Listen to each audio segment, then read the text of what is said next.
قرآن امین احسن اصلاحی سورہ طٰہٰ اعوذ باللہ من الشیطان الرجیم بسم اللہ الرحمن الرحیم۔ سورہ کا عمود۔ اس سورہ میں نبی صلی اللہ علیہ وسلم کو مخالفین کے مقابل میں صبر اور انتظار کی تلقین ہے کہ آپ صلی اللہ علیہ وسلم ان کے پیچھے زیادہ پریشان نہ ہوں۔ اگر یہ آپ صلی اللہ علیہ وسلم کی بات نہیں سنتے تو بہت جلد یہ اپنا انجام خود دیکھ لیں گے۔ اسی مضمون سے سورہ کا آغاز بھی ہوا ہے اور اسی پر اختتام بھی۔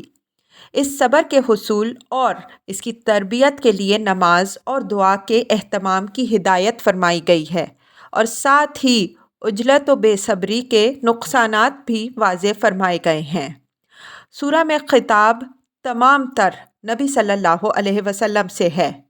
مخالفین سے اگر کوئی بات کہی بھی گئی ہے تو ان کو خطاب کر کے نہیں بلکہ منہ پھیر کر غائبانہ انداز میں کہی گئی ہے۔ پچھلی سورہ میں متعدد انبیاء عظام کا ذکر آیا ہے۔ اس میں صرف حضرت موسیٰ علیہ السلام کی سرگزشت تفصیل سے بیان ہوئی ہے۔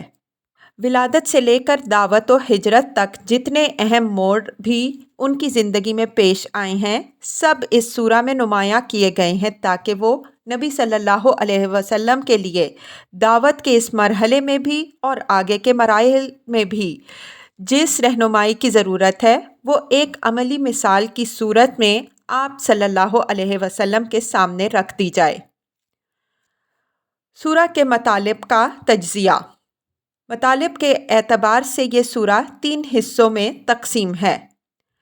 آیات 1 تا 8۔ نبی صلی اللہ علیہ وسلم کو نہایت دل نواز انداز میں یہ ہدایت ہے کہ آپ صلی اللہ علیہ وسلم دوسروں کے ایمان کی فکر میں اپنی زندگی کو ضرورت سے زیادہ نہ کھپائیں۔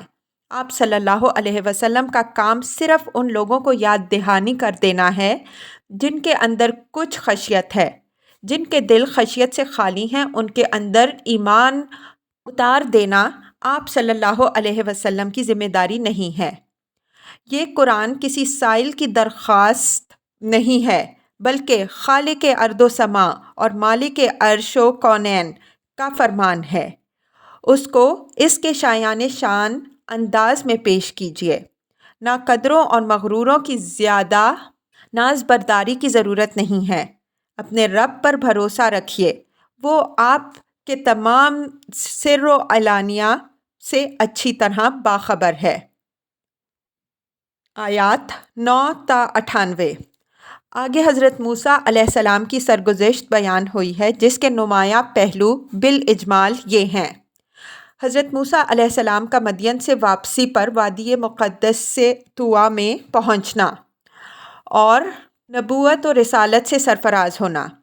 نبوت سے سرفراز ہونے کے بعد حضرت موسیٰ علیہ السلام کو اولین ہدایت، عصا اور ید بیضاء کے معجزات کا عطا کیا جانا، فرعون کے پاس انذار و دعوت کے لیے جانے کا حکم، شرح صدر اور حضرت ہارون علیہ السلام کے مددگار بنائے جانے کے لیے حضرت موسیٰ علیہ السلام کی دعا اور اس دعا کی فوری قبولیت، حضرت موسیٰ علیہ السلام کی تقویت قلب کے لیے اس موقع پر اللہ تعالیٰ کی طرف سے اس فضل خاص کی یاد دہانی جو ان پر بچپن میں ہوا کہ وہ دریا میں ڈالے گئے، لیکن اللہ تعالیٰ نے نہ صرف یہ کہ ان کو دریا سے بچا لیا بلکہ ان کے اور اپنے دونوں کے دشمن سے ان کی پرورش کرائی اور دوبارہ ان کو ان کی اس ماں کی آغوش میں پہنچا دیا جس نے فرعون کے ڈر سے کلیجے پر پتھر رکھ کے ان کو دریا کی موجوں کے حوالے کیا تھا۔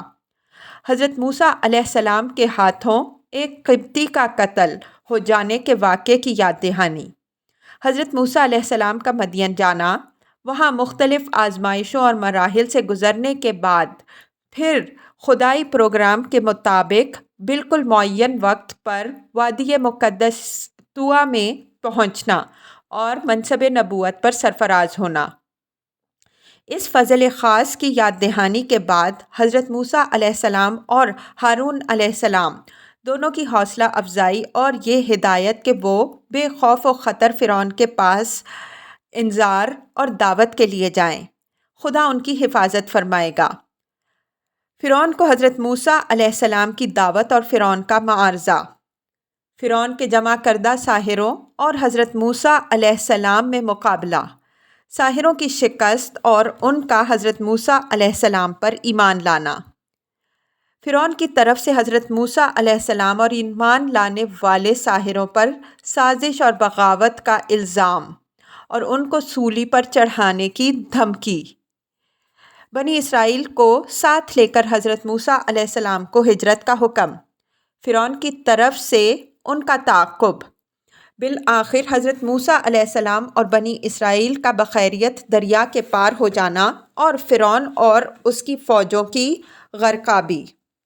دریا پار کرانے کے بعد بنی اسرائیل پر اللہ تعالیٰ نے جو احسانات فرمائے ان کا حوالہ، اور بنی اسرائیل نے حضرت موسیٰ علیہ السلام کی چند روزہ غیبت میں جب کہ وہ کوہ طور پر تورات لینے گئے، سامری کے فتنے میں مبتلا ہو کر جو بت پرستی کی، اس کی تفصیل اور اس کے اسباب و عواقب پر تبصرہ۔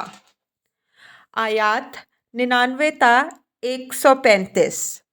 حضرت موسیٰ علیہ السلام کی سرگزشت سنانے کے بعد یہ نبی صلی اللہ علیہ وسلم کی طرف سے خطاب اور التفات ہے، اور سورہ کی تمہید میں جو مضمون بیان ہوا ہے اس خاتمے پر اس کی تکمیل کر دی گئی ہے۔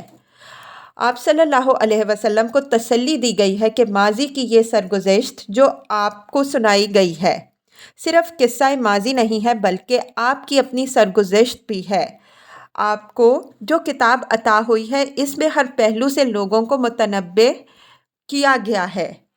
اگر لوگ نہیں مانیں گے تو اس کا انجام دنیا اور آخرت دونوں میں خود بھگتیں گے۔ تاریخ میں ان کے لیے کافی سامان عبرت موجود ہے، اس وجہ سے آپ ان کے معاملے میں جلدی نہ کریں، صبر کے ساتھ خدا کے فیصلے کا انتظار کریں۔ جلدی شیطان کو در اندازی کے لیے راہ دے دیتی ہے۔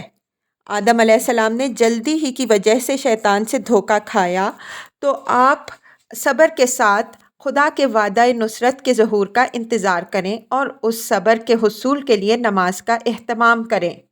امراء و اغنیاء کے ایمان کے لیے بھی پریشان ہونے کی ضرورت نہیں کہ ان کے ایمان سے دعوت کو قوت و شوکت حاصل ہوگی۔ آپ کی دعوت اپنا داد راہ خود اپنے ساتھ رکھتی ہے، اور اللہ نے آپ کی کفالت کی ذمہ داری اپنے اوپر لی ہے۔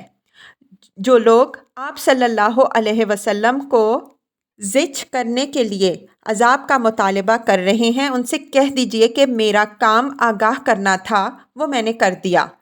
اب اگر تم عذاب ہی کے منتظر ہو تو انتظار کرو، اور میں بھی اسی کا منتظر ہوں۔